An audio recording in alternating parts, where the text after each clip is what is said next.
balanced approach. This whole let Russ cook sounds great, and it sounded great in the beginning of the season. It looked great. Now you're realizing, oh, we're going to need all phases, all things to complement each other for the Seahawks to have their best chance going forward. This is how you play optimal football. You go out there the old Seahawks way. This is not a Legion of Boom, but this is still a defense that has allowed only 17 points or fewer in their last 4 performances. So you look at now that complementary balanced attack, I think they have a lower ceiling than some other teams in their conference, but this is still the best approach for them. When you talk about getting Carlos Dunlap in the trade, 5 sacks in his last 6 games since arriving via the trade, and how they always play in these one-score games. I'm sure Acho's going to talk about it. That's one of his talking points, how the Seahawks usually figure out how to win those close one-score games. Now you got a defense to complement that and healthy running backs now. Carlos Hyde coming back recently. You can see it just starting to recalculate and starting to work for this team. Is it going to be enough? I won't go that far, but certainly this is the best approach for the Seahawks to go out there and try and make some noise. I got a question, Big Dog Marcellus Wiley. You want me to applaud the Seahawks for beating Dwayne Haskins? You want me to applaud the Seahawks for beating the New York Jets? You want me to applaud the Seahawks for beating my dog, but backup quarterback for the Giants, Colt McCoy? You want me to applaud the Seahawks for beating Carson Wentz and Philadelphia Eagles? Because that's the last 4 games they've played. That's all you could do. That's when they've held opponents to 15, 3, 12, and 17. So is that what you want me to applaud the Seahawks for doing? I mean, who else we going to play, Coach? I'm sorry. Acho's team wasn't available. I'm not going to knock them for winning those games. That would be utterly ridiculous. I'm with you. But I'm also not going to applaud them for beating Dwayne Haskins, the Jets, losing to Colt McCoy, actually. They didn't even beat Colt. You played Colt and you lost, but you held them to 17 points. And losing to Carson Wentz. Like, I'm beating Carson Wentz. I'm just not going to applaud them for doing that. I'm not believing in this Seahawks turnaround. Again, we talk about this all the time. We talk about education on this show. If you watch this show, you're probably a smart individual because you're talking to smart individuals. Hey. So, if I go out there, bro, and I get a 65 on my photosynthesis test, science class in my freshman year in high school, if you got 100 on a photosynthesis test, you got an A in the class. Stephanie Barter, great teacher. But if I go out there and get a 65 on my photosynthesis test, but all of a sudden I get a 95 on my intro to science test, I'm not going to sit here and expect you to sing my praises. Don't believe in my turnaround. I didn't turn around.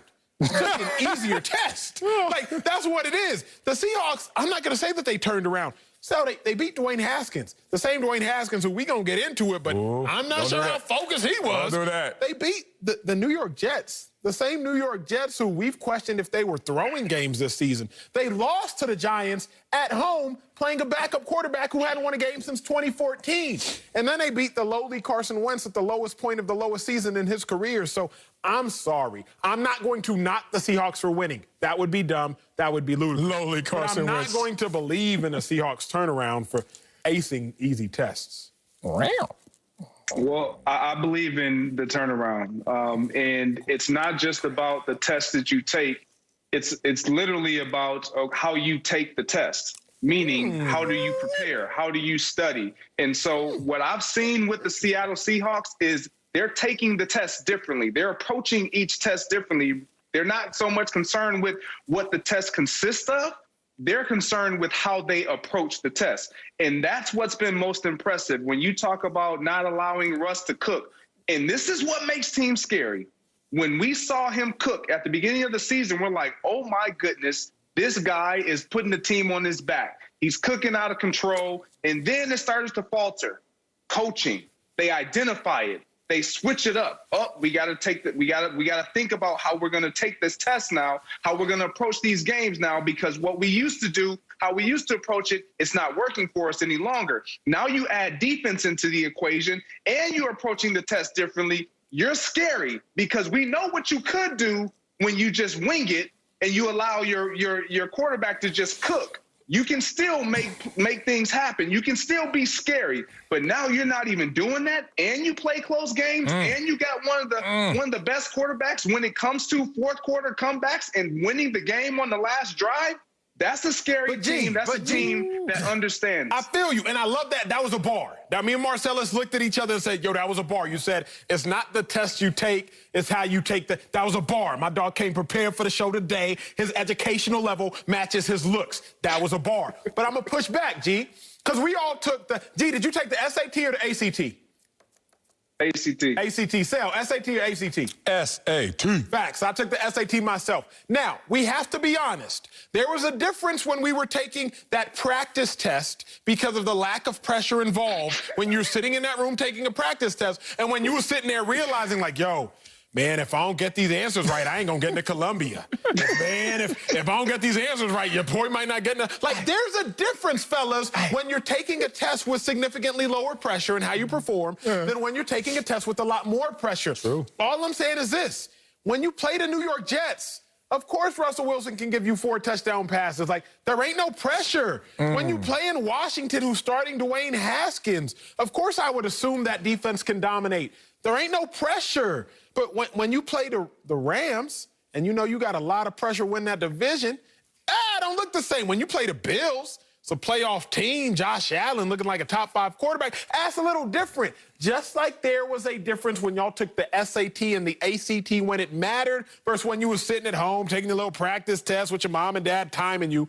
It's a difference in these Seahawks playing Washington, the Jets, the Giants, or the Eagles. It's a different amount of pressure. I'm not a believer just yet. Yeah, well, the Jets just beat the Rams, so I don't know how sorry they are. They're not as sorry as that record. And also, they had some close contests, the Raiders. I went to the Chargers game. I'm just telling you. Well, it's still a bad school. It's still University of Texas academically, but it's all right. It's Texas still the Jets. is like number 7 in public school. I know that. You're a great school, but it's okay that I punched there and you still have to defend it so you don't feel comfortable at how great your school is. That's the only reason I do that. You give me that response every time. I really wanted to just say, yeah, what Greg said, because Greg killed that take. Exactly what Greg is saying. The defense balling is adding to their arsenal, not taking away. You add let Russ cook. Then you add the fact that they can play ground control running game when they're healthy at the running back position. Now the defense is showing up. I don't give a damn who the opponents are because of how you take the test. Say it again, Greg. Damn it, that was a bar. The point is, Acho, beginning of the season, they won 4 or 5. The beginning of the season, they won 6 or 7.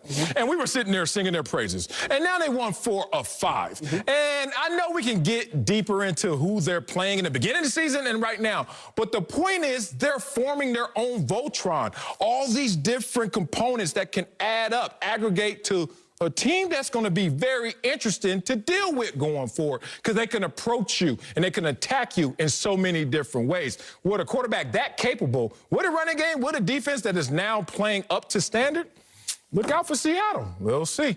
Coming up, Big Ben says he's been playing like poop. Like poo-poo.